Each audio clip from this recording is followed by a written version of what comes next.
ببصم لهم. بس اليوم تقول لي دولة خلافة، مين هذا اليوم اللي بده بيحكم بشرع الله؟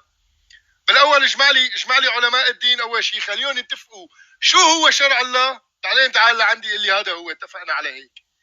اليوم تجمع انت ثلاث علماء دين اليوم بيتقاتلوا مع بعضهم، بيسحبوا السيوف على بعضهم. اليوم ثلاث علماء دين مو متفقين شو هو، مو متفقين شو هي دولة الخلافة، مو متفقين. عندك 600 ملة و600 مذهب و600 600 قصة، اجمعهم بالاول. لانه اليوم هلا اذا هذا كله بيقول عن حاله صح، على فكرة هذا يقول لك انا صح، وهذا يقول لك انا صح، وهذا يقول لك انا صح، وهذا يقول لك انا صح. طب مين الصح من بيناتهم؟ طيب اوكي كلكم صح، انو شكل من الاشكال اللي بدنا نحكم فيه بالضبط؟ شو هو شكل الدولة الإسلامية اللي بدكم تحكمونا فيها؟ شو هي بالضبط؟ على الطريقة الصوفية، على الطريقة الحنبلية، على الطريقة الشافعية، على الطريقة الوهابية، على السلفية، شو الترتيب؟ شو هي بالضبط؟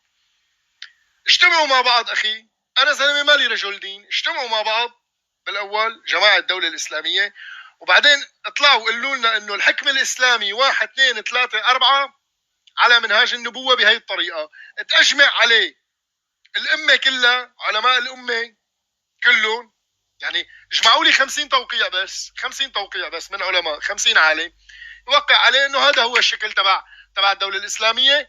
انا ساعتها ببصم لكم، من هلا